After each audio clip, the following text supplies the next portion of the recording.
Hello, welcome to Lemon Stews, where we talk anything and everything entertainment. I'm, of course, the Lemon himself, Zeke Lemon, and this is my review for SmackDown of July 5th, 2024. But before we get into that, let's get the house clean out of the way, shall we? I'm going to leave a like, comment below, let me know your thoughts on this week's episode of SmackDown, and of course, hit that subscribe button as it helps me grow into my YouTube career. I would greatly appreciate it. Now that all out of the way, let's get into the review. So the final stop before Money in the Bank, that is tomorrow. So how do they go on the go-home show? Well, they do it like every other go-home show. All the people come out, especially with Money in the Bank, and everyone's saying, I'm going to win Money in the Bank, I'm going to win Money in the Bank, and it just leaves us all here thinking, well, somebody's lying. Because they all can't win Money in the Bank, and they all can't win their match. And we'll kick off with the Cody Rhodes segment, or really the Kevin Owens segment. First of all, I found it very funny that each one got their own full entrance. It just proves, how over they are, and, of course, that was the way to do it. Kevin Owens from Canada was going to get a big pop. Orton, they sing the song. Well, sometimes they sing the song, sometimes they don't. They sung it here, and then, of course, Cody is Cody. And, it was the same shtick. Like, yeah, we're going to win. We're going to face the Bloodline. We're going to beat the Bloodline, blah, blah, blah. Then Kevin going and making it very deep, talking about what's going on with his mom and how he had to fly back and, be with her in the hospital, and that he could have taken the time off. It was offered, but he said no because his mom would kick his ass if he didn't do it.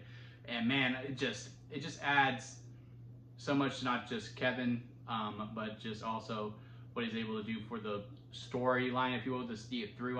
I assume after this Saturday, he'll probably take some time off to really be with her, which rightfully so. So Mama Owens, keep fighting, stay strong.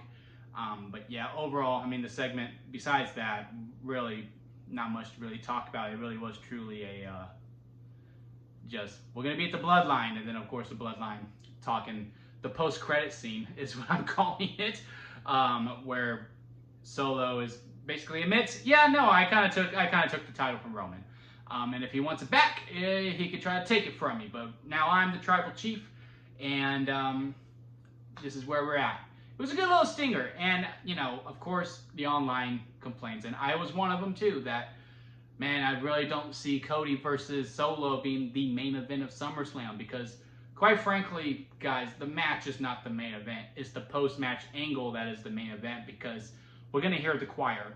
But also, I think Solo now is really starting to get a lot of heat, and I think he has the most heat out of everyone on SmackDown. And when you're heading into your second biggest show of the year, where it's kind of like your all-star break, if you're going to, who is your number one heel for the first half of the year? It is Solo. And then who's the number one babyface of the first half of the year? It is Cody. So they should be facing each other at SummerSlam.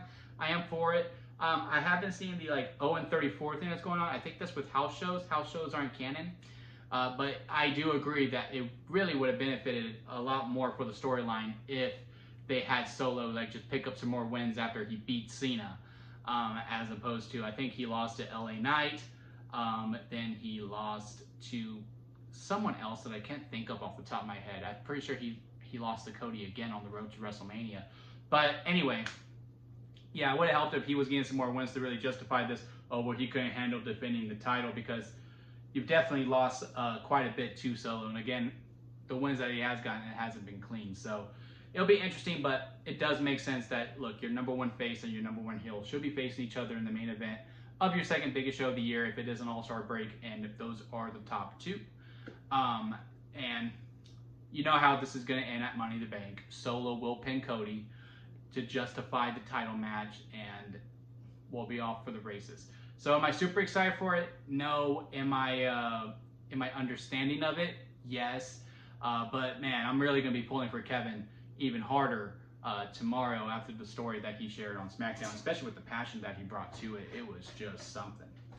Now we'll move on to Bayley and the women's section, where they kind of threw in the women's Money in the Bank title,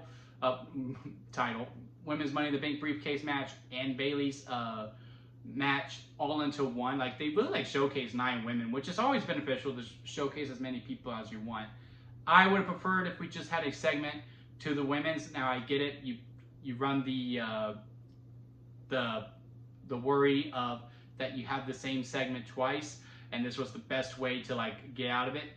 I think you could have probably pulled the Bayley segment. I mean, Bayley hasn't really been doing much anyway. And you could have had the 6-man of, you know, the heels on one side and the faces on the other, or hell, a Team SmackDown and a Team Raw for the women's Money in the Bank briefcase ladder match, as opposed to just merging them all in here. I mean, they all had a little bit of a moment to shine. And even though I am a little bit harsh on it, I do think the women's segment was better than the men's segment that we did for the Money in the Bank briefcase. But overall, it's really mainly with Bayley, because like it just feels like she's the side character when she's the champion. Now, it does seem like they're giving a lot of heat to Chelsea Green, which really does make me wonder, is she going to win tomorrow? I do have Tiffany getting that briefcase because I do think it's her time, but Chelsea is the person I'm cheering for, and with these storylines that they're doing with Bayley and how they're keeping her present within Bayley, I am like starting to maybe change my tune a little bit and starting to get my hopes up. But overall, it was also nice to see Nia finally come in and attack Bayley. I think we should have been doing this all the way through for the 3 weeks if Bayley really wasn't going to defend her title on Money in the Bank. You could just streamline this feud and be like, okay, look, this is our first SummerSlam match that is confirmed. We're going to start doing one-on-one promos with them. They could have had a segment, and again, Nia could have just been attacking her. It was also cool seeing Michin come into play. I guess Tiffany will be on her corner, and then Michin will be on Bayley's corner, which kind of also leaves where does Naomi go? Because again, she is in the Money in the Bank ladder match, but I don't have her winning, so what else does she does? Because she's usually Bayley's backup, but Michin also has beef with Nia Jax. So a lot of interesting stuff within the women's division. I just wish the women's champion was more showcased and felt like more like a main character as a bit of a side character. But everything that we did with the Money in the Bank briefcase, I like what they did. How they all started fighting each other. Tiffany did the Charlotte moonsault. It was cool. It was cool. Again, my only gripe is with that the women's champion had to play second fiddle to it. Now, we'll move on to the men's Money in the Bank briefcase segment. It's your standard one. I think they probably should have just done what we were all hoping they would do, or well, at least what I was thinking they would do, because it is their favorite thing to do. That they have them all on ladders while they're talking crap.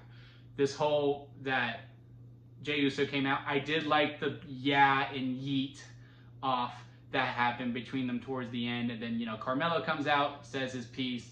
So then Chad Gable came out, and everyone came out, and they didn't really get a lot to say, to be honest with you. They kind of talked for like 5 seconds, and then the next music hit. I think that we could just skip the entrances and just have them all on the ladders, and I think it could have flowed a little bit more. But Drew really cooked everyone, especially at the final one. He's going to Dream like, how did you even get in the border? Like, that was really, really funny. Again, it was just one of those segments of, I'm going to win Money in the Bank. No, I'm going to win Money in the Bank. No, I'm going to win Money in the Bank. And I'm just like, well, someone's lying. Someone's lying here, and we'll find out who was lying tomorrow. And now to our main event segment, which was also the main event of SmackDown, the tag team titles. I really like what they did with them. Now, like most, I have been really harping on the tag division that all 3 of them are kind of just really forgotten about. The women's tag division has been stepping up a little bit. There was some storylines being developed.